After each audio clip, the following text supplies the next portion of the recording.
real do it for you. Baby, I'm a killer for you. Yeah, baby, I'm all up for you. Baby, come down to lay for you. Let me show you how to lay for you.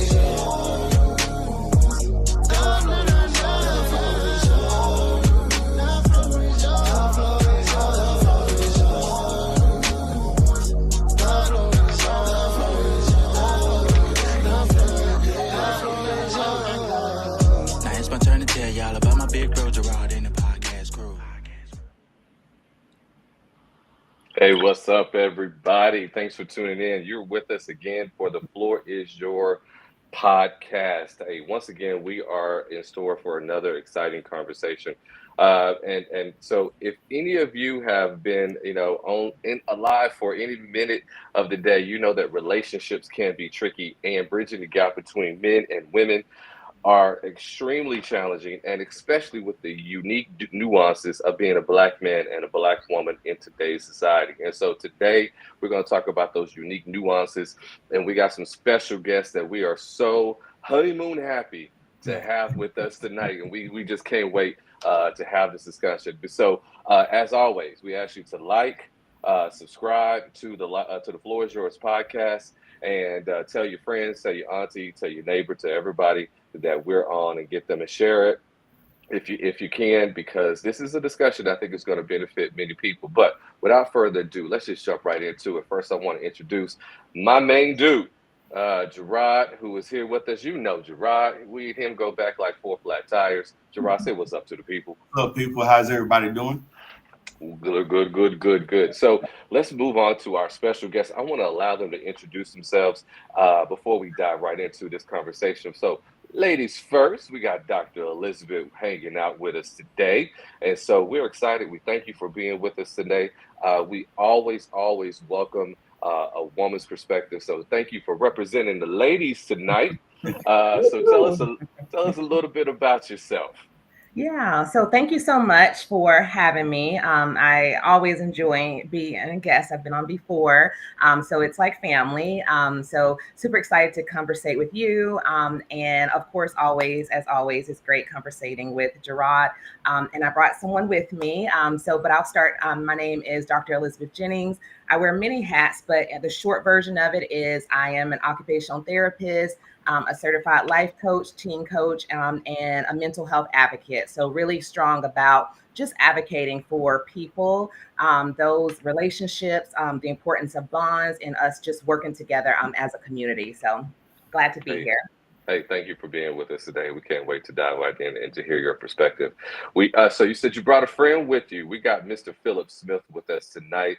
Thank you, brother, for being with us today, representing the fellas. So introduce yourself, tell us where you're from and how much you like the Cowboys. Well, you know what I'm saying? I don't like the Cowboys. I'm from Orlando, Florida. And when I used to watch sports, you know what I'm saying, my favorite team are the Miami Dolphins. But, my name is Philip Smith, and I'm so excited to be here tonight because I am a lifetime enthusiast about these nuances that exist between black men and black women, of why we're divided, and when it comes to the relationships and the expectations and what we can do about it through communication. Good. Thank you so much for being here today. Let's get the conversation off with a bang here. So let's first address the elephant in the room. Do you guys think there's an actual friction between black men and black women, or is it all in our heads? Would you say statistically more black men and black women actually get along versus more than we think they don't get along? What do you think that relationship is like? Where we standing today with black men and black women? Let's let Dr. Jennings go first. How about you'll hear her voice first? Yeah, as far as what is the climate of relationships? Great question to start with, right? It's kind of why we're all kind of coming together. It has changed, right? I think what we look at is when we think about relationships, so much of it has gone to more of an intimate level, but we've kind of missed really more of that relational bond and how it can extend beyond that point of it. friendships, just really like being support systems, especially now when we have, sad enough, what we do see, there's some really great men who are present, but there are a lot who aren't. And when you don't have that, to me, there's like an imbalance with that. And so really being able to address why that is and how we can kind of get back to really being a community, to me, is so important on that topic. Yeah, and I like the way that she focused on more than just the intimate relationship. I think we can do to answer your first question, though, Gregory. I think more do get along than not. It's that old thing, the squeaky wheel gets the oil. We hear more issues, more challenges. They sometimes are brought to the forefront, and you throw in radio and TV, and it can make it seem like that's what overall what we're experiencing. Now, I don't want to thumb my nose at it and act like it's not an issue, because it is, but I do think that we get along more than what people would think we are, but to Dr. Jenny's point, it's not just the intimate relationships. Now, I think we do need to reinforce, the partnerships, our friendships, how we intermingle with each other in families and, places of employment as well. So that's just my perspective on it, and I'm interested to hear what Philip has to say about that as well. Well, I think as far as the intimate relationships and every other aspect, I think that Black men and Black women, in my personal opinion, are more at a stalemate than it comes to being together, because when you mix the combination of cultural influence, personal ambitions, personal experiences, along with egos, I think that Black men and Black women are literally right now more at a stalemate when it comes to the egos, because it's like, hey, well, the Black woman, more so than not. Of course, you have women like Dr. Jennings, of course, you do have the minority, but as far as the overwhelming mass majority is concerned, it's like, hey, we're not bowing down to you. And then a Black man say, okay, well, we're not bowing down to you either. So I'm not going to meet your demands, and you ain't going to beat mine. So I tell you what, you do what you want to do over there, and I'm going to do what I want to do over here. So I think that is more of what's going on than the cohesiveness. Interesting. Where do you think all of this started from? Where do you think how did we get here is the question, because I do agree. I think there's a great divide between Black men and Black women. Not that we don't support each other or not that we don't love each other, but we find it very difficult to relate with each other over an extended period of time. So we may start a business, but 6 months down the road, the business is falling apart because we don't got on each other's nerves. We get into marriages and friendships, then we have a falling out. So how do we get to this point to where we don't understand each other? Because generations before, it seemed like we were more so all on the same team. Well, I think that the main reason that we got here is the personal opportunities that have expanded, since from back in the day until now. So now it's unlimited opportunities for everyone, which is a very good thing. That is very good.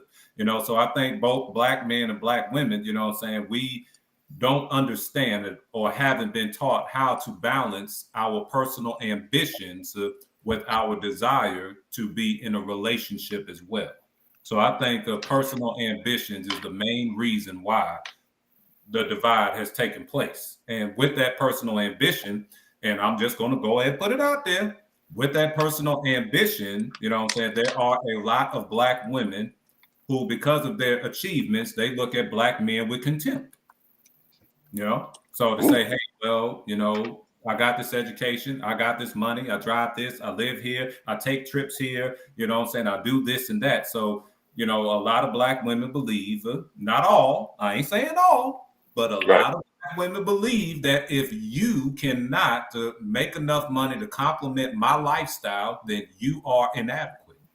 So I do think that personal ambition on both sides definitely is the main contribution to that. So, Dr. James, I got a two-part question for you. How did we get here? And is it wrong for women to say, I did it, why can't you? As far as how we got here, my personal opinion is kind of more so related to just values and morals. just because the instability in families, meaning I do believe that there has been a lack of fathers present.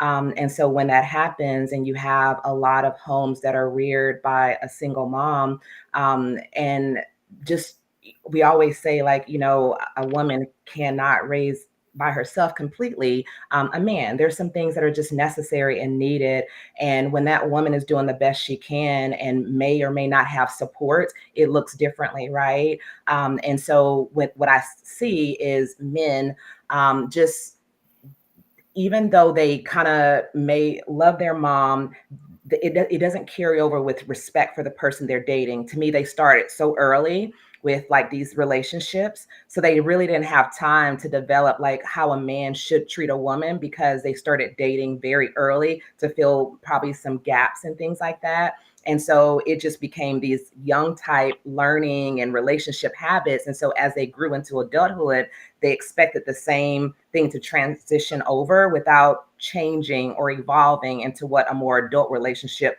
should look like. And so with that being said, there's been more like tension, like to me, like the connective, the building up, the seeing the example of what a man should look like, how a man should, chivalry and just some of those things, respect, like you don't see that as often because there was a lack of seeing it, for the majority. So that's just my honest opinion.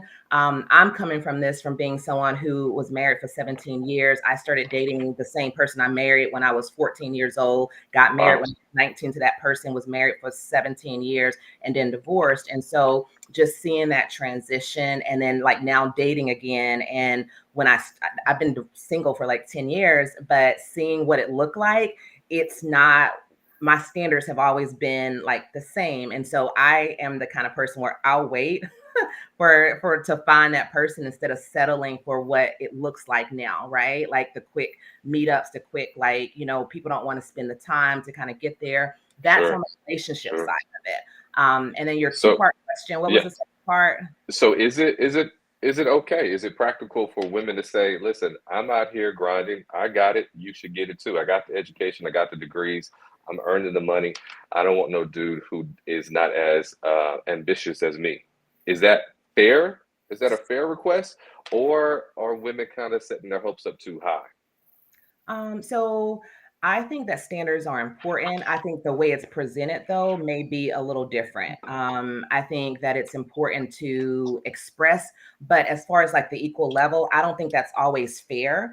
I think it goes back to, like we talked before, upbringing. Like someone may have had a stronger platform to stand on, so they were able to grow from that point. Someone may have had to like dig deeper to raise up to their point. They still got the same, drive, but it may not have been, it doesn't look the same, but that person is not that because that person hasn't worked. And so I think everyone should, like, you should value the hustle, but in the positive way, right? Like, can you hustle at the level of showing you are going hard for where you're able to? Now, you can tell when someone is ambitious versus someone who is, I'm just going to say, lazy. Now, that's a difference. And so if someone is lazy coming into your life, then I think you do have a right to like expect more, because if you just accept what that is, then that's what it's going to be like it's not really going to change. And so those are just my feelings on it. Yeah. Greg, can I ask a question? Yeah, go right ahead. Okay.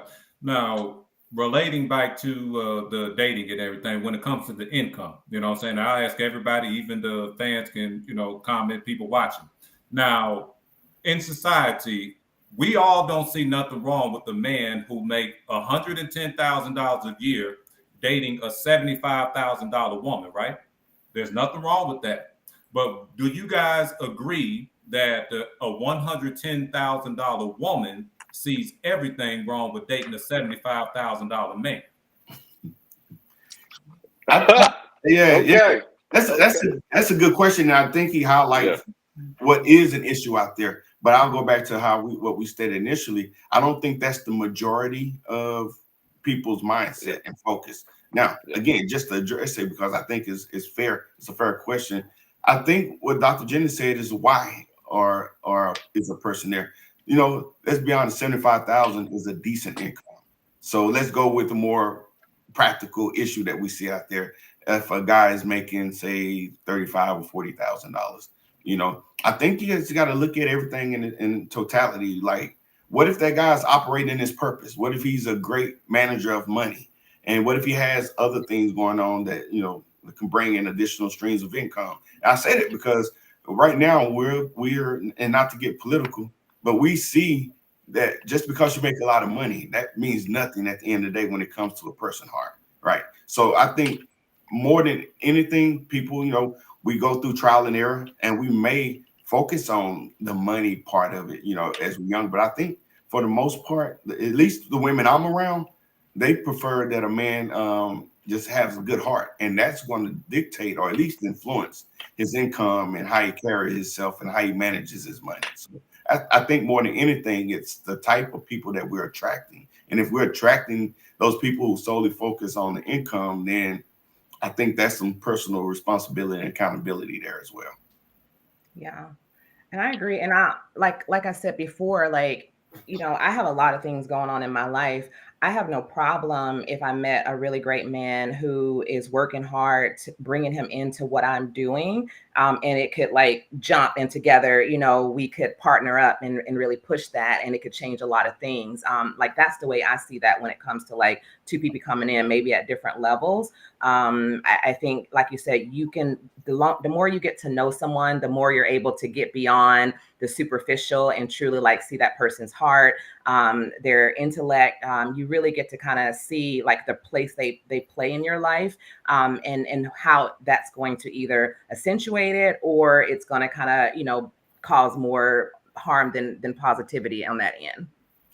Yeah, I want to piggyback on Philip's perspective though, however, and I want to kind of side with him just to get the conversation going a little bit, because when we look at social media and we hear music, we hear very often, just as a guy, as a black man, and I may be light in melanin, but when I'm black in melanin, I make up in soul. So I'm a black man. Yes, sir. That's right. Yes, sir.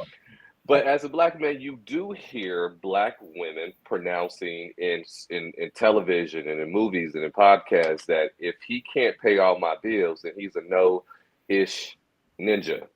And so we get that messaging a lot as men, that the standard and the bar is so high that if you don't come making six figures with a six pack and all of this, then you're worthless. That messaging is being pushed so much to us that I think a lot of men have become to accept that is the expectation. And so I thank you, Dr. Jennings, for bringing and saying, you know what, that's not true for every woman, but we can't deny the fact that there is a strong message out there for men that even before we are committed in a relationship, a lot of women do expect for you to send them cash out to get their nails done, to help them get their hair done, help pay a bill. It is out there as you are in, these dating streets. It does exist. And so what I think a lot of men are battling right now is we think there's so much pee in the dating pool that I don't even want to go swimming anymore. Yeah, so let's think about it this way. So if we're thinking about it, that there is an issue out there. So the people that is not an issue, myself, Dr. Jennings, okay, we're good. But for the ones that it is, what's the prescription, right? So I think part of it is what you said is messaging. Where are we getting this message from? And Dr. Jennings and I briefly talked about this earlier, the music. Like if we're not actively engaged in conversations like this that are changing the narratives and really focusing on the good, we're going to get a lot of the bad, and that's going to become our reality. So aside from that right there, what's the prescription? What is the cure? How do we address that? And I think part of it is this discussion. And we are, when I say more than words, it's the words also. We're telling our black women that we love them, and vice versa from the black women telling black men that as well. But it needs to be more than words. And that more than words, I think it can be what we're doing as well. It's spreading the message, spreading the love, and letting people see the other side of it. The music, it is what it is. The videos and social media, it is what it is. But, the people are doing good. I guess they're not as vocal. I mean, right. Right. Well, Yeah, exactly. All of that does have the influence, but it does come down to personal egos. That's what has to change. Black men and black women, we got to drop our egos. You know what I'm saying? Because we think that we this and think that the overwhelming mass majority, you always have the woke few. There's no question. But as far as the overwhelming mass majority, we just got to drop the egos. Because regardless of what the music's saying and what that message is saying and everything, I believe, just me personally, every black man, every black woman say, look, you know what I'm saying? I'm going to drop the ego and I'm going to come to this regardless of how much I've accomplished, how much I've accumulated, what this person in my circle saying over there, what my person, that circle saying over there. It's like, look, regardless of what I've convinced, how much value that I have of myself, I'm going to go into this thing, you know what I'm saying, with an open mind, with who I'm going to be with, and just drop the egos. And I'll leave it at that. That's good. That's good. I want to dive into what Gerard was talking about earlier, the prescription. How do we help heal this divide between black men and black women? So, hey, Dr. Jennings, Philip, what do you guys think? What is maybe one critical step that we can take to help to build that black love again? Yeah, I'll start. So this is kind of how this show kind of came about. Me and Gerard were kind of talking. First of all, interesting enough, let me just kind of just follow up before we move on. Like, you always hear the women saying the same thing, that there's no good men out there. I guess that statement about there's the pee in the pool. Like, it's interesting that men kind of, I guess, feel the same way too. So we have two people like verbalizing negativity. Like, when you start there with that mindset, like, what are you going to get? Like, the energy you put out is what you bring. So I'll start there. If we keep keeping that mindset, then we are stuck living in the past of how things have been. And when we go into the future, we're still having this image of the past in our mind and in our mouth, because your mouth creates your future. And so to me, that's the first place to start. Like I said, just this is from like personal experience. A lot of healing had to be done here through the one relationship, because I didn't want to create another something in the future. So being able to like pause, see like who I was, what was my part in the situation, how can I correct my mindset and make sure that instead of it being like this, I'm going to find someone who cheats on me or who lies to me or I had to deal with that, right? I had to take the time to make sure that I healed from those false scripts, because not every man is like that. And by doing that, by taking the time to get to know myself, to heal, to forgive, to strengthen my relationship with God, and make sure I understood his purpose for why he created men and women to be together, that is what, to me, where it has to start. And I share a little bit because I've been just studying even the more this year. And each time, to me, if I can just share like personally how this has helped me. I had already kind of worked on forgiveness and have some really great relationships with men in my life outside of romantic. I have a nonprofit where I work with men who support and work with boys in our community. And they have been 10 toes down with me. Anything I've needed, my family needed, they have been there and been like that extended support. So I've seen men who have stood by me, been a friend, been someone to listen without it being any of the, I got to date you to help you or be a support for you. And so that has really changed the script. So where I'm not just saying it, by being willing to like look at someone and honestly see them and not just saying, oh, he's just trying to get something from me or he's just trying to use me. No, he's just a good guy. And his consistently has now proven that, because I was willing to like accept him for what I was seeing and not bring the past from what might have happened to my father's relationship or my marriage relationship into the future. That was the first start. I'm going to pause because eventually I would like to share a little something that I found in the Bible to me that really kind of just talked about how our relationships should be. But that was what I feel like is the prescription for healing. It's learning to forgive and not bringing the past into our future as we look at the person in front of us. Excellent, excellent. Thank you for sharing. I like what you said. You know, healing is important, and that's why I think therapy and wise counsel is so important, because you do find what you're looking for, right? So your beliefs do become your reality, as you are just echoing your statement. So if you believe there's no good men out there, guess what you're going to find? All the no good men, you know? And so if you believe there are great women and great men out there, those are who you will find as well. Yeah, So and that's good. That's good, and it brings us to another topic of the discussion where we're talking about how are we, or how do we talked about our picker. By the time our Mm, picker is off and we go to these arenas and markets that we are used to, that are familiar to us, and so that's when I said earlier there's some self accountability and self responsibility there as well. Like if I'm hearing this level of negativity, for one, why am I there? And two, is it something about me why I'm attracted to, or there's some, mutual attraction to that kind of negativity? So again, whether we call it healing, whether it's, just changing the perspective, because sometimes I don't think it's natural, necessarily somebody is broken. Sometimes we just need to unlearn bad habits and bad behaviors, and be pushed to be greater and to expect greater from people. I know Philip was saying earlier about the pride thing. I think that can be a slippery slope, right? Where we're proud of what we've accomplished, where we're celebrating each other for what we are doing in this age, because we know, if we're honest with ourselves, it's rough out there, right? So mhm. you got to get into a space where people understand, like, hey, the good Lord give it and the good Lord take it away as well. But we're not doing it from a boastful standpoint. We're celebrating each other for our accomplishments. And those are the kind of people I want around me. And that's the kind of person that I try to fashion myself to be as well. So while Philip, I do absolutely agree that sometimes it's a pride issue with people out there. I've seen different because I require different from myself. And that's Right, kind of why I tend to attract around myself as well. right, right. Absolutely. Right on. So, so Philip, tell me this: what do you wish Black women knew and understood about Black men?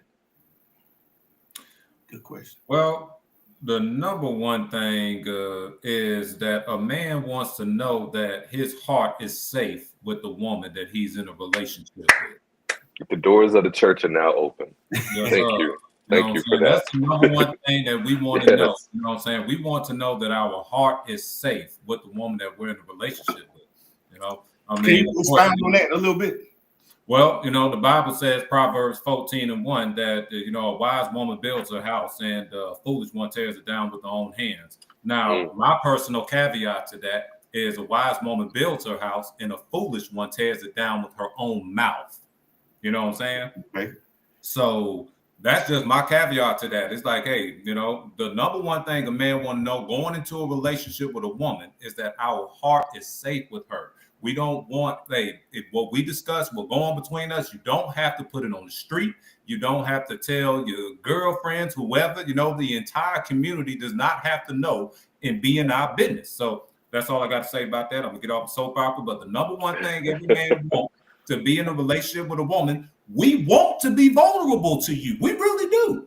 We we just really want to do. know our Yeah, heart is safe with you once we do. That's all. yeah, yeah. That's good. That's really good. That's yeah, that's strong. So, Dr. Jennings, hey, the same question for you. What do you wish Black men understood more about Black women, and what do you wish they understood about how to love a Black woman? Yeah. Interesting enough, I think it's similar. I think security and safety are like vital. And it's more than our heart, it's our being, right? To know that my presence is safe with you. To me, like that centers it all. And just to kind of, and it's funny because I think we're kind of saying the same thing. When I was reading Genesis, and it talked about like God's plan for relationships and everything, I think it's funny how we have like gotten away from like what the initial was. Because whenever God created Adam, right? He didn't like go to Adam and say, "Hey, Adam, like, what's your list like? Like, the woman, the wife I'm gonna give you, like, is she gonna be a brick house? Is she gonna like, be stacked?" He didn't do that. What did he do, y'all? When he gave Created a woman from our rib. Absolutely. No, no, let me back up. Before Okay. she got created, what did God do? Put Adam to sleep.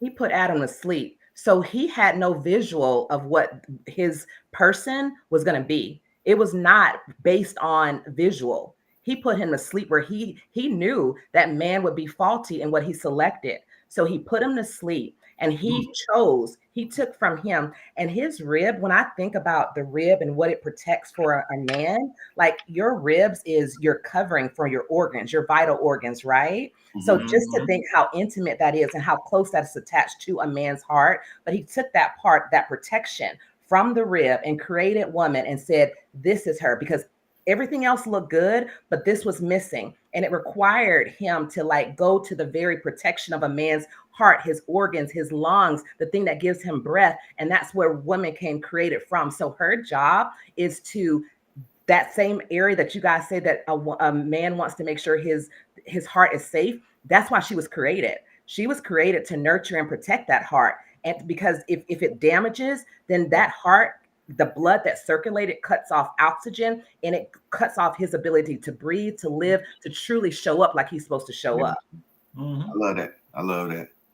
I love that. And the audience is definitely agrees with you there. You know what's crazy is in this world where we sometimes look at religion as a hindrance, and some people.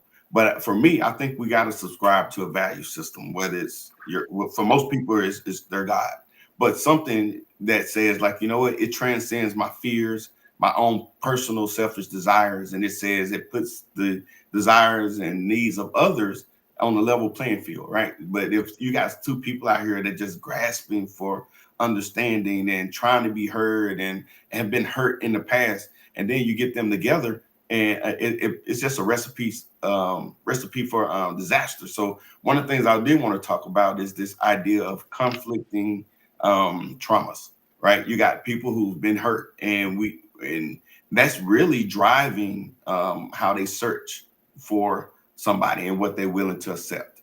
And so, I mean, me personally, when you talk about conflict and traumas, it's not always, hey, my dad beat me or my dad was absent. It could be some of the more subtle things where, hey, my dad was just a workaholic and all I saw was him working, but I never saw him loving my mom, right? So while he didn't do bad things necessarily, I didn't get that glimpse, or a person may never got that glimpse or that insight on how to interact with a person as their mate. So you got these conflict and traumas where people are generally want good relationships, but they don't know how to overcome or even know to even address those things. That's good. Yeah. You know, I always say everyone does have trauma. It's just an issue of have you identified what your trauma is. And so we get into these relationships and you're like exploding at your partner because you didn't know you had abandonment issues. You didn't know that you had issues with insecurities. And then all of a sudden your partner is dealing with your unresolved and unnoticed and undealt with issues. And you think you're coming in to it just fine. And you're pointing the finger at your partner when you need to be looking in the mirror and go, what's my contribution to all this craziness going on? Yeah, that's true. The contribution, because it takes two, right? The relationship, it is just in general is just how two objects relate to each other. And so I can't be in there thinking like, hey, everything is great about me, looking at the other person like, hey, you need to fix you. While there may be some truth to that as well, but how can we help each other, get through some of these challenges, right? And it's more than just we get together, we enjoy going out to eat, and we got some money in our banks. So yeah. Mm-hmm. You know what's interesting to me when I listen to relationships now? So we're in 2025, right? And so we have these quote unquote traditional values and or gender roles that come in the relationship. And so I was wanting to hear the perspective from our guest tonight. Do you think that there is such a thing as a man's place and a woman's place? And should we get offended when our partner wants you to do that? Should we get offended when our lady expects us to take out the trash, cut the grass, do all the quote unquote manly things around the house? And Dr. Jennings, hey, does a woman have a right, or not a right? She does have a right. Is it natural for a woman to be offended when the man says, "I do expect you to cook and clean"? So like I said, I go back to how things were initially, right? Like the man, he tilled the land. He, worked on the sweat of his bra. Like just the things that he the way he shows up, and the woman, like the nurture, right? Making sure he's good, making sure he's taken care of. I respect those roles. When I was married, it was something I was proud of because naturally, like I'm a nurturer. And I think a lot of women are, it's just they haven't had the opportunity to sit and not have to not do everything. And so when you have been like reconditioned because there isn't someone present and you have to do it all, it looks a little different. And so I think there's been just this scootness of it. And some people do like there are some women who are great putting things together. My daughter, like she loves like going in the yard. She's like, Mom, I don't want to wash dishes, but I'll cut the grass. Like, and my son, like, he's like, Mom, he didn't like the heat. Like, so he's doing the dishes. So I kind of respect them as human beings because to me, it's like, I think that's what I'm teaching them. Like, okay, we have this household. What are we going to agree? We're all going to do something to make it run. So how can we compromise based on what you like to do and what you like to do so we have a successful household? So if there is some changing in that, then let it be that. But it shouldn't be one person has to do it all or, you have to do this part of it. I think the balance of it is if you have to learn to compromise. You have to learn if this is the person I took on, I should already known like their habits, what they enjoy doing, what I'm accepting, and this is what I'm choosing to like have in my life. Absolutely. And to sort of piggyback off what Dr. Elizabeth Jen is saying, I think when it comes to Black men and Black women, my personal opinion, anything that's traditional, throw it out the window. It's done. It's not coming back. Now, and the reason for that, is because when traditional expectations were in place, economic opportunities were not unlimited for everyone. So now it is. So now, more than likely, if you got a Black man, you've got a Black woman, both Black men and Black women are coming into the relationship with their personal ambitions. Black women, they got such as Dr. Elizabeth Jennings, nonprofit organizations, business owner, she work all day. And more than likely, if we get into a relationship with a Black woman, they're going to have the same credentials. They're going to be ambitious. So along with the man. So I think that as far as expectations is concerned, we come to the table and it's like, hey, this is your life, this is your schedule, this is my life, this is my schedule. How do we combine that? And what are the expectations as far as what Dr. Jennings was saying to, according to our lifestyles and our schedules and what it is that we see in our future and how we're going to help each other get there? What are the expectations that we can, expect from each other as far as what we live instead of coming into it with a traditional mindset that the man need to do this or the woman need to do that. So I think that the expectations in a relationship needs to coincide with the current lifestyle and the current ambitions that both the man and the woman is going to bring into it and be open-minded as far as flexibility for that in order to work. But the traditional values, exactly, Latanya Nat Clark, the dynamics have changed and it ain't never going back to that traditional stuff in the 30s, 40s, and 50s. It's over. Yeah. It's over. And in the meantime, like I think that has also like evolved and we have to be willing to open up and allow services to be like paid for. Like if I work, all that I do, then it should be okay for me to hire someone to kind of come clean my house so the house is clean because I'm working, but it's going to be clean. Or if that man doesn't want to like he's busy and he's working and he doesn't want to go outside and cut the grass, then we're going to get lawn service, to take care of that so that I don't need to argue with you, to tell you to get out there. Let's just like take care of it. If we both are at a level where we're working, we would rather like sit on the couch together and just enjoy each other's time when we have time together, as opposed to, having to do some of the extra things, like being open-minded about that and not that person not saying we can't hire somebody or no one's coming in our house. Those are some things that have to evolve also if we are going to be changing some of those dynamics, I think also. Yeah. And let me add a couple things to that too. Wow, I absolutely agree with both of y'all, what both of y'all are saying. Oddly enough, I think there's some conflicting expectations out there as well. It's like, hey, I want a man that pays the bills. We do hear that message. While I do think there is the loud minority, that's just my opinion, but it is nonetheless it's an issue. And also the man is like, you know what, I do pay the bills, or I'm trying my best to pay the bills. So my thing is, if his value mostly is in the money, you know, what he brings in monetary wise, right? I think that could be an issue. And I don't think some people are conscious enough to understand the challenges of that. So they don't even know to address it. So if you're saying that she needs to cook and clean, but and nurture and take care of the kids, but she also needs to work as well. And she prides herself in that arena and doing those things and doing them well. And I think she'll end up burning herself out. And I've seen it. They burn themselves out, and then there's a level of resentment with everybody involved. So, to your point, Philip, I do think that it's different now. I don't think that it has to be. And I think to Dr. Jennings' point, you talk about those things like, okay, if the house does need to be clean, right? There's still the house management piece that needs to happen. Do I step in as a man and help with those? I say yes, right? But because I value a woman that wants to work. And that's not saying I don't value one who wants to be a homemaker, because there's value in that as well.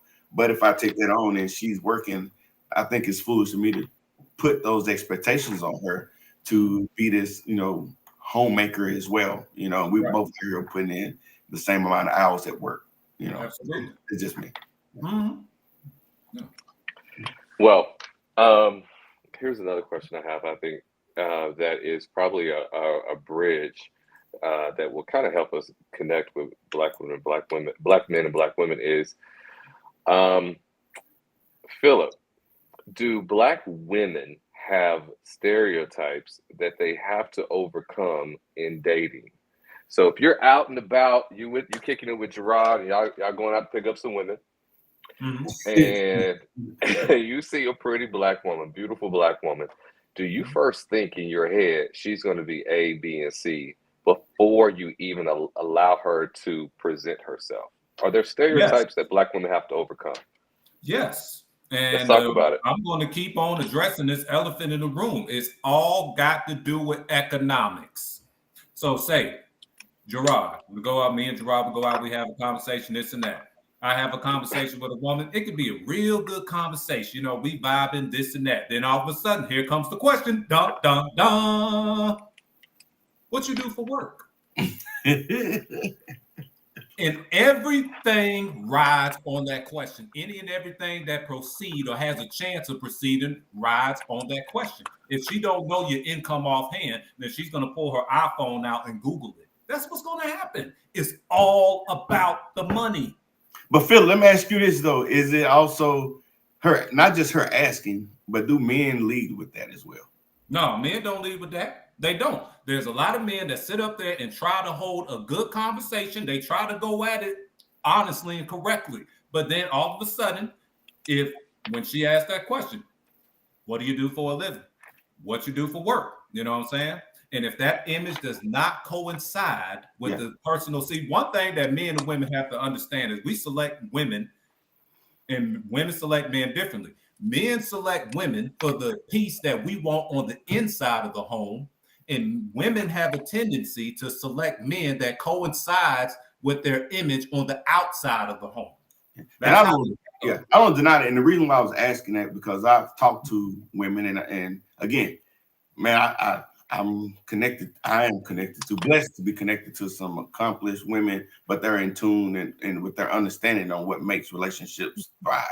And if a woman asks that, and I'm gonna ask Dr. Jennings, if you would ask that, I think you would be asking from aspect of, what does security mean to you? Not necessarily, hey, how can I ball out with the income that you bring potentially to this relationship? Am I understanding that right? Is that how you would potentially look at it? Like, you want to know, from a financial security standpoint, are we going to be okay? Not just, hey, can we ball out because you make good money? Right. And I think also, I like I said, I disagree, because my conversations go a little different. I want to know a little bit more about you, and I probably already would have like known about your job because I have a tendency of like looking into people before we have a conversation where it actually goes that far. Um, Mm, so, so that's kind of I would already mm. known, and that wouldn't have disqualified you. I don't want to like, some incomes that may be less, like if I feel that that can be a very benefit in my life, then I'm gonna like go for that. Like if you're the type of person where I know what I need like in my life, and you have to recognize that like I need peace. I need someone who can tell me to like sit down because I will just go. I need someone who actually likes to like run a bubble bath, or like is more like intimate and likes to spend time together, who will work out with me, a partner. He can't have like that job. He has to be available to do those things, and I recognize that. So some of the more positions wouldn't allow that, and to me in this stage of my life, like I've waited because I know what feeds my soul. And I realize we can do things together. We can shift some things. We can, create new ideas and things like that. So mindset wise, I hear what you're saying, but it's hard for me because I'm not stuck there. And we are talking about others who are, and I get that. But I would also just kind of say that this conversation is about possibly like showing different perspectives and wondering, it's always room to grow. And so if that has always been your first leading, like really sitting down, journaling about it, reflecting about it, how has that been for you? Where has that led you? Are you with the right person? Are you finding the right person? Are you running into a lot of dead ends because that's been your script that you've kind of gone over? And being willing to like adapt some new habits and explore some other options. Get my book Single, Successful, and Satisfied, and realize how to make yourself like happy and satisfied before like just knocking at doors and all that. No, just teasing. But those are some things. Okay. And then hey, real quick, so let's just get to that comment. So there's someone hitting back at Philip's perspective. Octavia says there are men out there that throw around their titles, their occupation titles. So I know I'm a man, and I'm around other men, and it does happen quite often. Not just amongst us, but there is a tendency to show for whatever reason. Like, well, I know I have my ideas of a reason, but hey, financially I'm set, and some people feel like that's the foundation. I think it's the heart, and then everything flows from there. But let's just not act like the financials are not an important part of a healthy relationship. Right. It's not the only piece of the pie, but it is a big piece of the pie.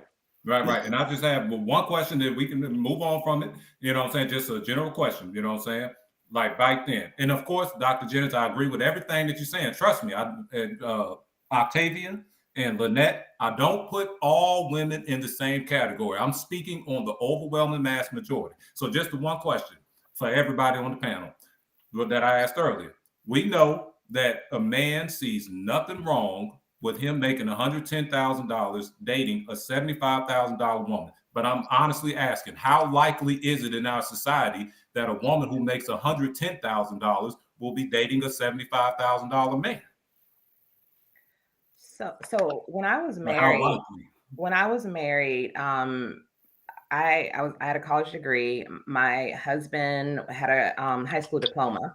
I always made more than him, but the way he showed up, like he always gave me his paycheck to like take care of the bills and to do things first. So the whole like part of it, like there was always like a gap, but it didn't like his heart. He gave what he had and put it in a plate, and there was never me disrespecting. There was never me feeling he didn't put his place in. Whatever he gave was more, it added to the pot, and we combined that pot together, and that was our total. So that's how we kind of handled that, and we really didn't have financial strain on our relationship. That wasn't an issue for us. Yeah, that's good. And then I always go back to money is not everything, but it's they ain't sure pay the rent, right? So I think it's a space where we can absolutely respect or have a certain level of expectation on income because it costs to live, right?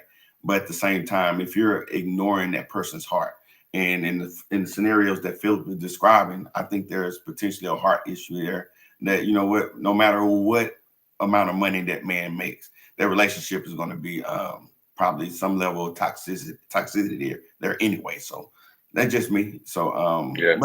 But before we go to commercial, Gerard, I do want to. So we said the stereotype that Black women have to overcome is that they're more concerned about the man's paycheck than maybe his heart or his character. Sometimes.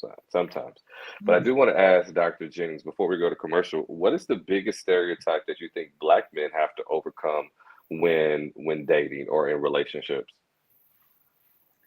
That this woman is just gonna like use him and like hurt him along the way. Like I hear that a lot. I hear by the time a man has gotten to a relationship, he's already been hurt a lot. So sometimes he's expecting that from the good woman that's in front of him and not able to like fully commit, if that makes sense. So the biggest stereotype for Black men is that we haven't yet processed our pain, and so we are expecting the worst. Yeah. Okay. I would say that Are is you very. all like in a relationship? What's your status? Do you mind if I ask? I'm single. Okay, single. But yeah. Oh, definitely single. Single, successful, and satisfied. Hey, Look at him. Talk to That's us the like question that.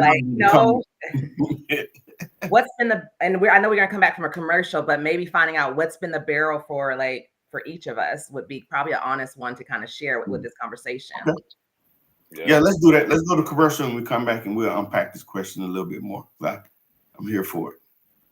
Stay tuned.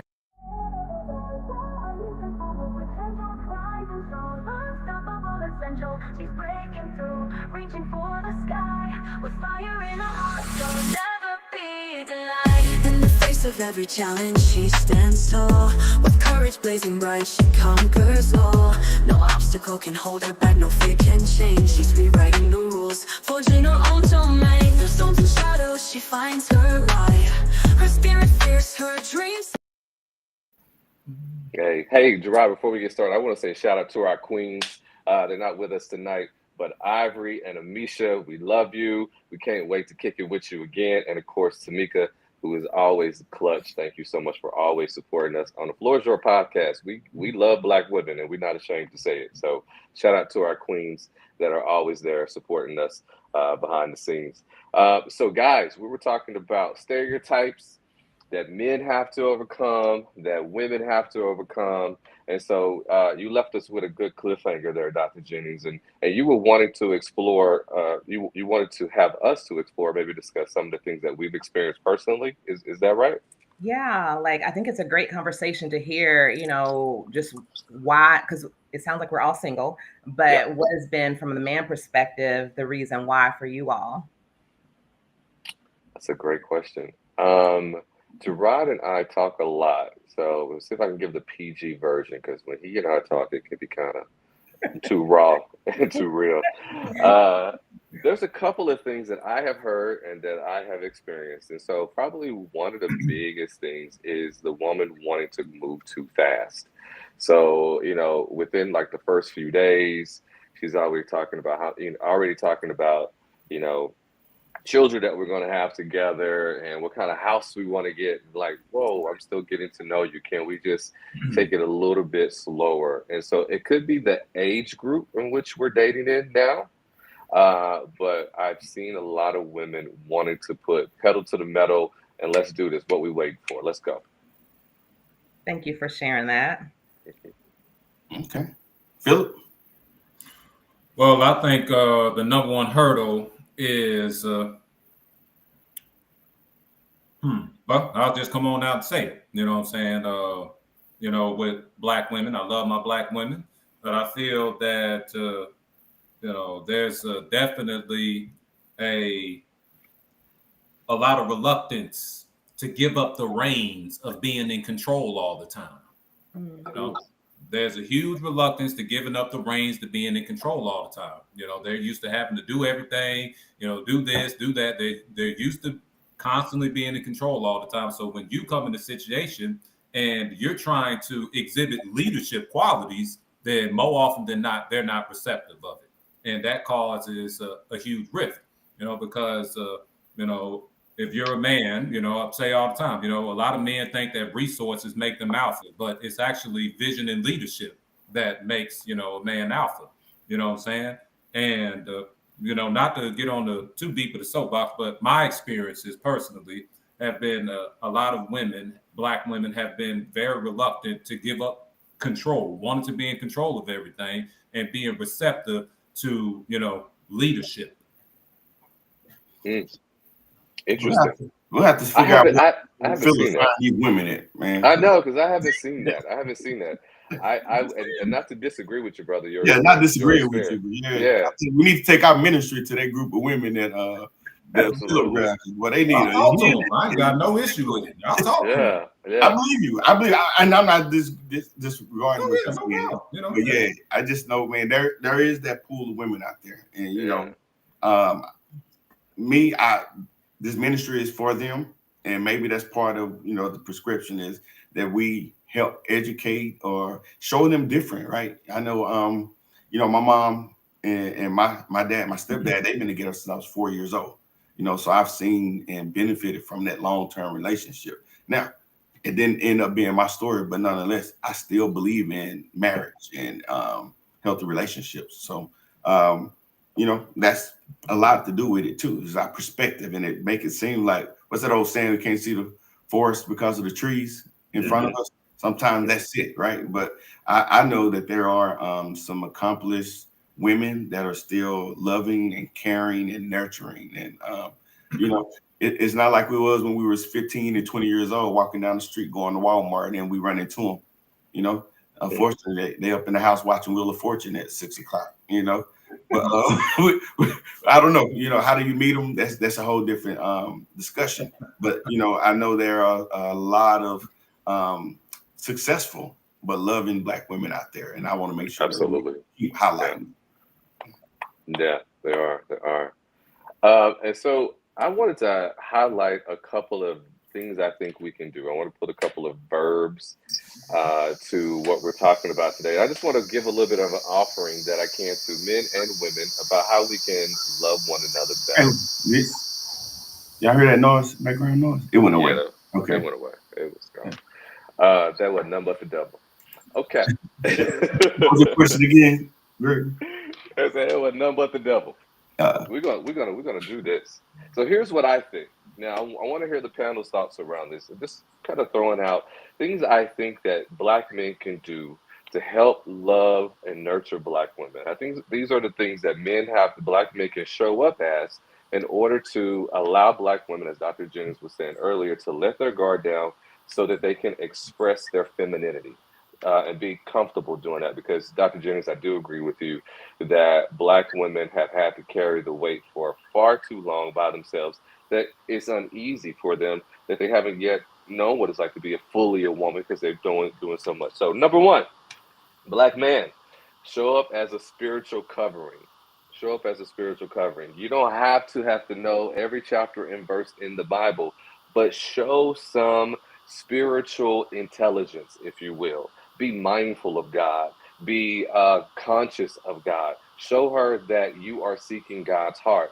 Are you a perfect man? No, but you should be an honorable man. So show up as a spiritual covering. I think is one of the ways that Black men can love Black women better and bridge that gap. The second one is be financially concerned. Financially concerned. I didn't say savvy, I didn't say sophisticated, but you need to be concerned about the money that is in your house. And so I actually believe that if a woman really loves you and she sees momentum, she sees that you are grinding, she sees that you have a goal, she doesn't care that she makes more money and you make less money. I think that is, but she has to see that you are about something. So if you're a coach and you love coaching young boys, but you only bring in $60,000 a year and she brings in $200,000 a year, she looks at that man walking in his purpose. So you have to still be financially concerned about the money. Sit down, have a financial meeting, and say, we take your money and my money. It is now our money, and try to develop a vision. She may be more financially savvy than you, so she may lead, But you should still be responsible with saying, yo, babe, we need to sit down and talk about these coins. That's your responsibility, black man, to make sure that that discussion happens, even if you're not leading the discussion. Number three, be emotionally intelligent. Be caring to your woman. Be sensitive to her needs. The Bible says to treat your spouse, treat your wife as the weaker vessel. That doesn't mean she's less in value. That just means she's a little bit more delicate than you. So be emotionally intelligent. Be wise enough to know what words hurt her and what words heal her. So be emotionally intelligent, black man. And then lastly, for the black men, be intellectually curious. You don't need to have a PhD. You don't need to have no been to every museum in the world, but you need to constantly be open-minded to learning new things so that you become a better man every single year that you're married. You haven't read every book in the world. You haven't learned every language in the world. So there's still something that you can learn. So, number one, be a spiritual covering. Number two, be financially concerned. Number three, be emotionally intelligent. And number four, be intellectually curious, black man. And I think that will help us, black men, to show up to be the men that these black women need. That's good, man. I wasn't expecting. Well, I should have expected. You always come with the fire, but that's all good. I just want to touch on that last one about Please. being intellectually what Curious. curious. Yeah. Intellectually curious. Yeah.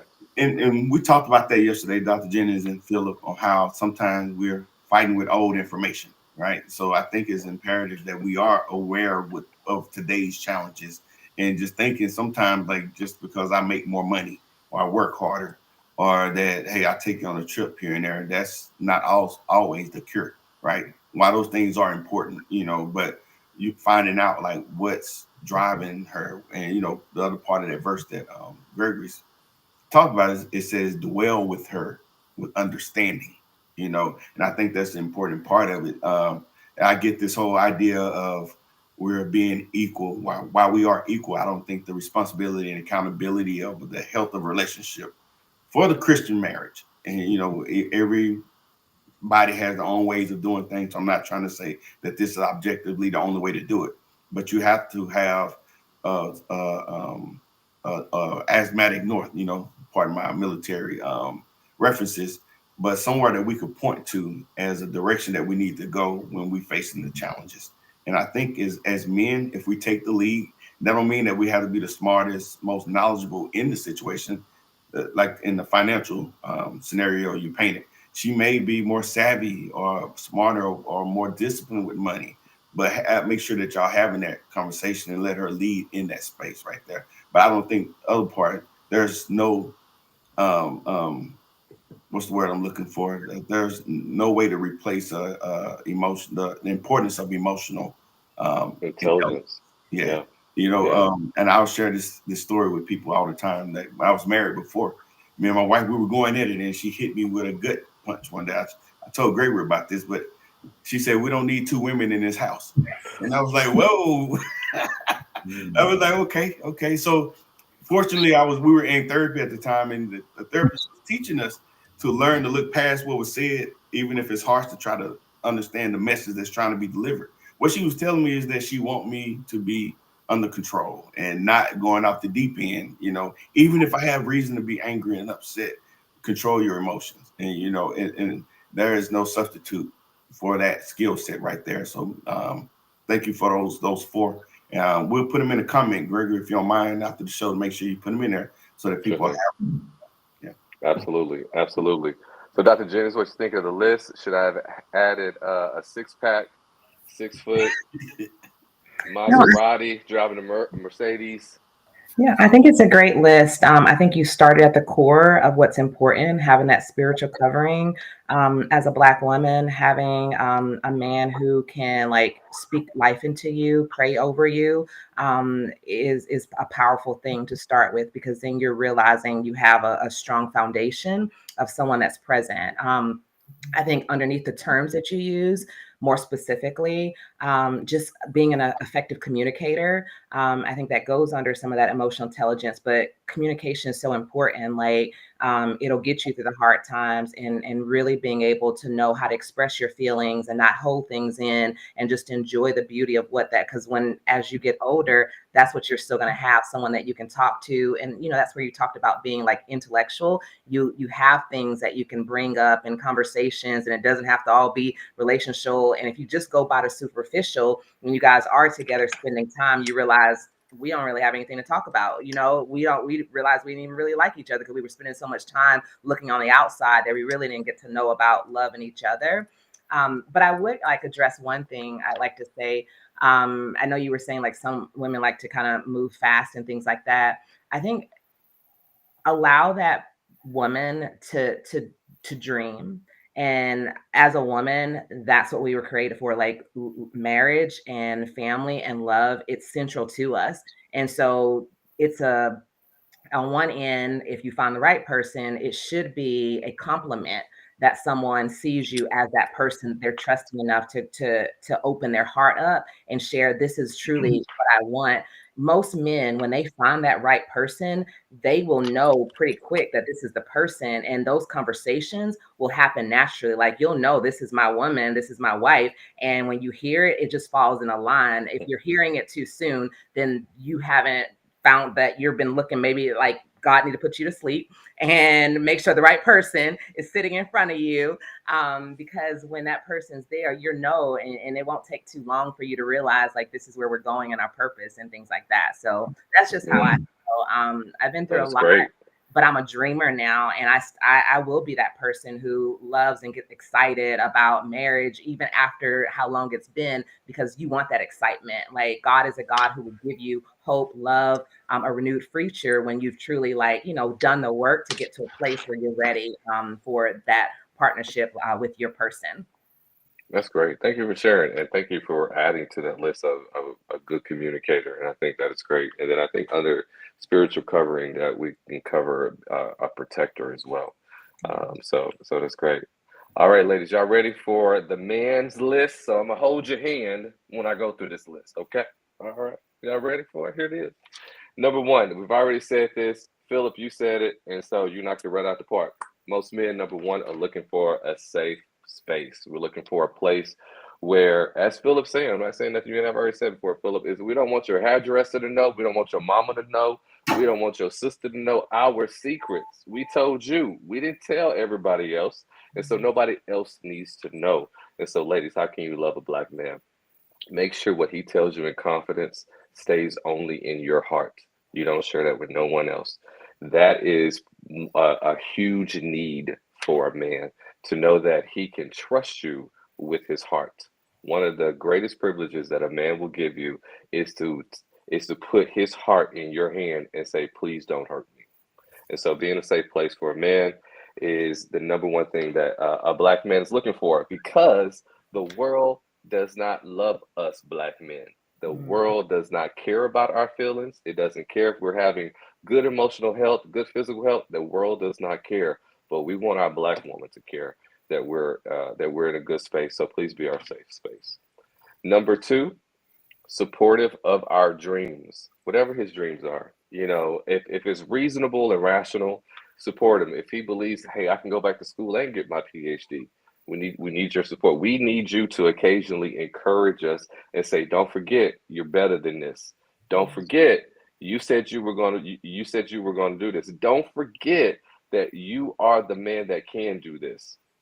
Hey, so we need you to support our dreams. Yo. No 50-year-old rappers though. We ain't No supporting 50 reasonable and rational dreams, right? Reasonable and rational. Number four, encouraging. So this one right here, ladies, sit down. This one right here, watch your words, ladies. Watch your words. Encourage. Use your words for healing and not hurting. No one can cut down a black man worse than a black woman. So watch your words. So we need your encouragement. We need you to call us handsome. We need you to call us smart. We need you to call us strong. We need that. And your words carry so much power, because when a black woman gives a compliment, you can bet it's the truth, because black women don't waste compliments. And so we need you to be encouraging. The next one is If you're at this point, sexually available, if you're at this point, we need you to be sexually available. One of the ways that men feel loved is through sexual intercourse, and sex for men makes us more connected to you. It does reinforce the relationship and sensitivities that we have to you. So if you're at that stage in your relationship, only if you're at that stage in your relationship, be sexually available for him, and that really reinforces and solidifies his connection to you on a subconscious level. Lastly, but not most importantly, be loyal. That ties back to being a safe space, but that means that you're not flirting with other guys, you're not posting thirst traps, because we still want to see you, ladies, black women, as ours. We want to see you as ours. And so when you're loyal in deeds, actions, and words, that makes us feel like you're ours, because we love you, black women, and we still want to feel like you belong to us, not in a possession type of way, but in an emotional way. She is loyal to me. And so please, ladies, be loyal to us black men. We really appreciate that. Hey, But Greg, that's my list. yes, Greg, may I have one quick comment on those last 2 points? Now, of course, when you said the sex and everything, and that is true. But one thing as us black men that we should know and understand is that a man has to want, to your point, a man has to have sex to feel love, and a woman has to feel love to have sex. So we definitely understand that that goes hand in hand. A man has to have sex to feel loved, and a woman has to feel love to have sex. So that definitely goes hand in hand. And then two, back to your last point with the exclusivity, because that is a very deep issue. You know what I'm saying? Because especially with all the digital, the digital technology done enhance the access, to a woman that you're potentially in a relationship with. So if we are in a relationship with a woman, and I know it goes both ways, but we want to feel exclusive. We don't want to know that you inboxing your ex and DMing this person and, except texting, calling, video chatting. All these men have access to reach out to you 24/7, and then you're entertaining them. So definitely exclusivity is a huge issue in our society. And a man do wants to know that he is an exclusive, and the woman is doing loyal to let us know that we're the only man who matter in her life, besides, of course, her father and her sons and everything like that. Absolutely. And a lot of times women interpret that as being controlling. So, i.e., if you start a relationship with a man and he says, I don't want your ex-husband or ex-boyfriends following you on social media, sometimes that translates to women, oh, he's controlling, he's trying to tell me what to Right. do. But what his heart is saying, I want to know that I'm your only one. I want to know that I'm your number one. And so when you hear a man have these requests, it may sound like a demand, but what he's saying, ladies, from his heart is, I want to be your only one. Yeah, that's good. And not that last one, we had actually had that discussion a few months back, and the ladies, were just expressing how sometimes women may date multiple men until they figure out who they want to settle with. And I was explaining what that could look like from a male's perspective, and the joke was that it seemed like she might be for the streets, right? If she out there entertaining 3 or 4 guys until she figures who she wants. But but that goes both ways though. And I think as the head, if we're going to win her trust, that we got to make sure we're leading that way as well. So absolutely, 100%. Yeah. So I got a question for our panel. Dr. Jennings and Philip, please tell me your thoughts around this. What is the benefits? What's the beauty? What's the joy, Dr. Jennings, from dating a black man? And Philip, what's the joy, the beauty from dating a black woman? Dr. Jennings, if you wouldn't mind, you can go first. The joy and the beauty of dating a black man. You know what? It goes back to, I love you, black man. I love you, black woman too, right? Like, a black man was set up to love, to to cherish, to like everything that we asked for, he was already rooted in it, right?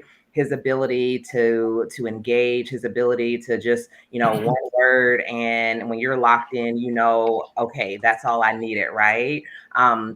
And so just the beauty of like what that looks like when you have truly like given in, both of you, let down the barriers, let down the walls, and just really let love like exist. It's a beautiful thing. And so to me, like, God knows what he created.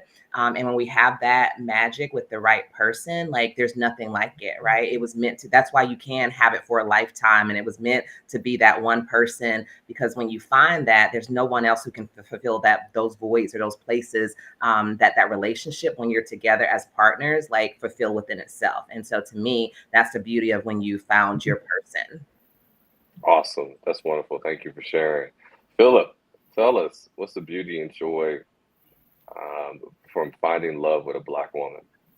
Well, the beauty and the joy of finding love with a Black woman is that every woman on this earth wants to be just like the Black woman, and every man on this earth just want to be just like the Black man.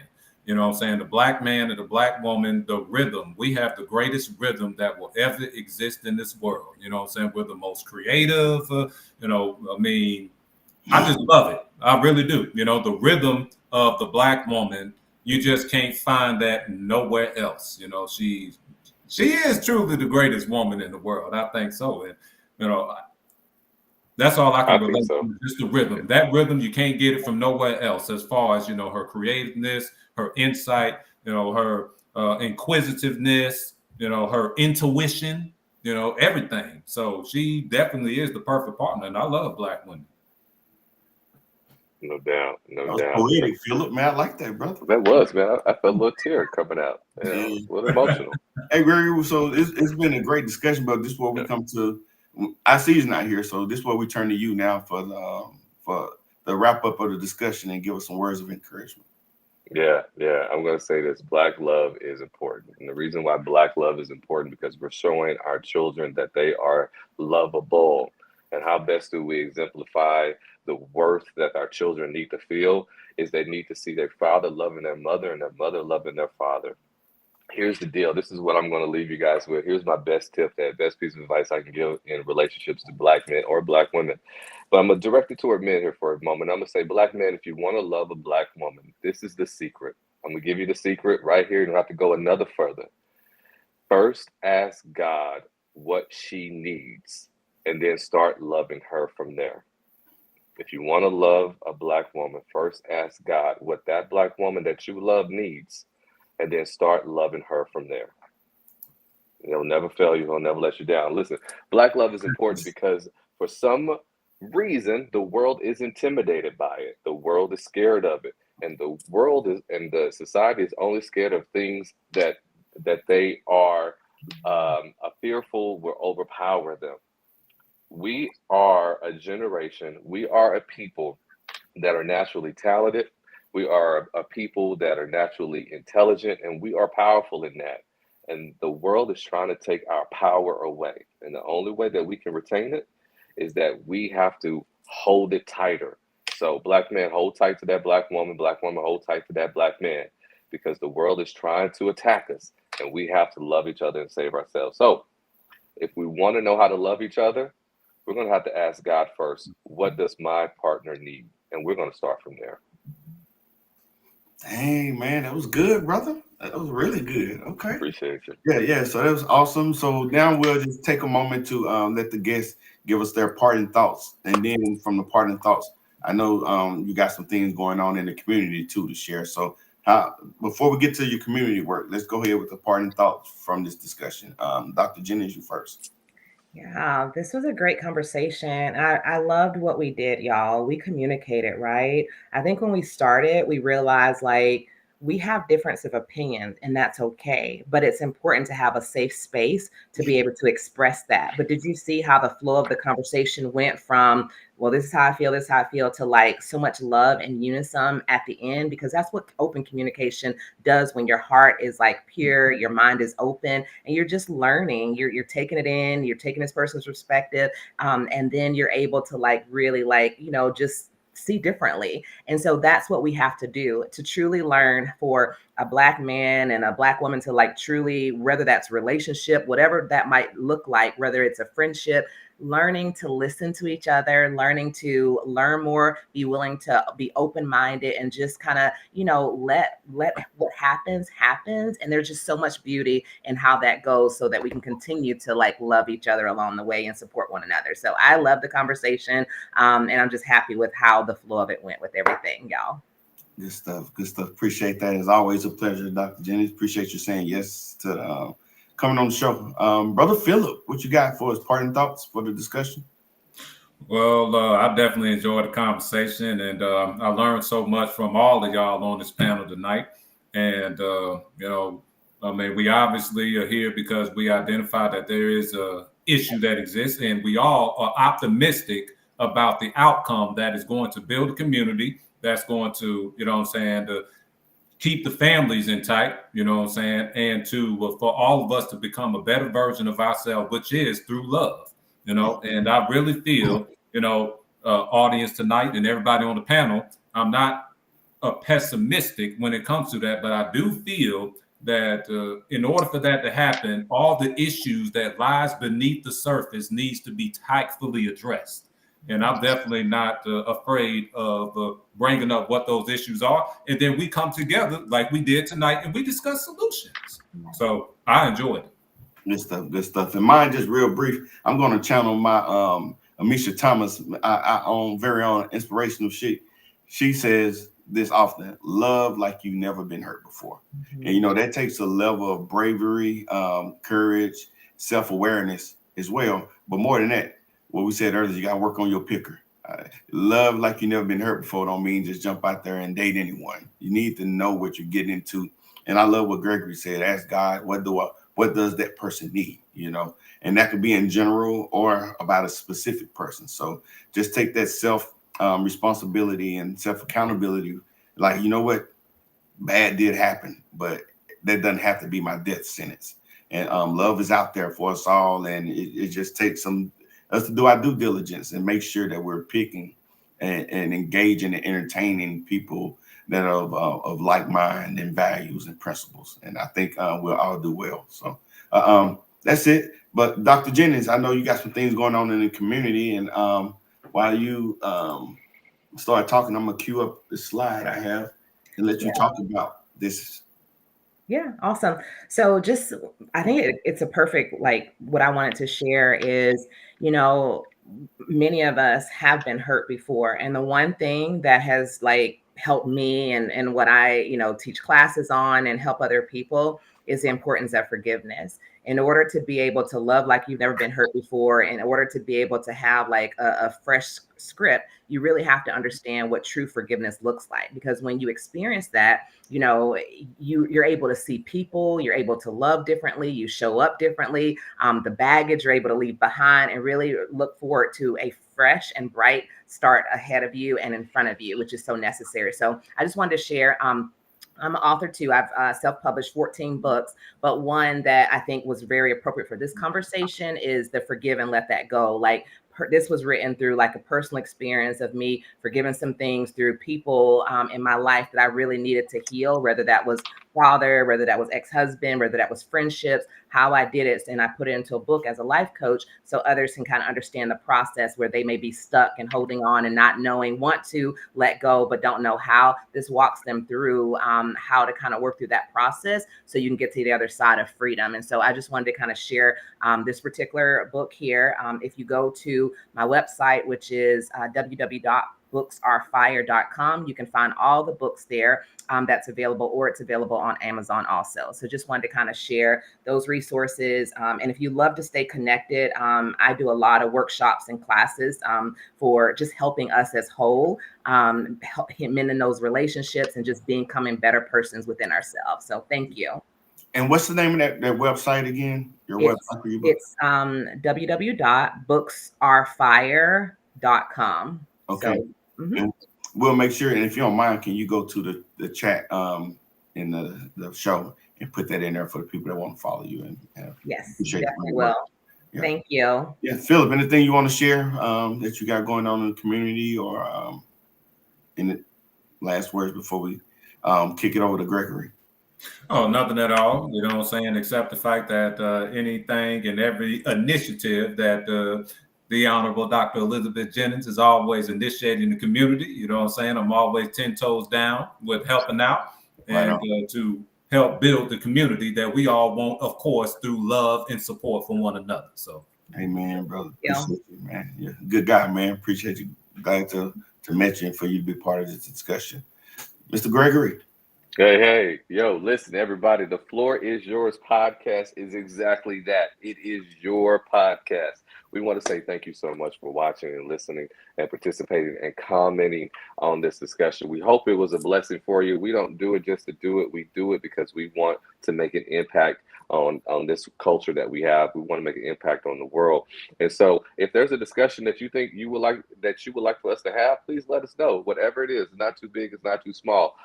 We want to be a blessing to you. So we want to know what's on your heart. So reach out to us, let us know, and we can give you our insight, our perspective, and we'll invite the right people on that will give you the tools that you need to get through that next level. We thank you so much. We want to encourage you to like, share, and subscribe to the Floor is Yours podcast so you can stay up to date for every conversation that we have. We love you from the bottom of our heart. Thank you so much for tuning in tonight. Until next time, peace, love, and hair grease.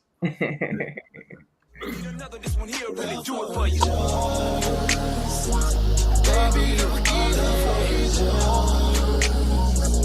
Yeah, baby, I'm baby, come down to let me show you how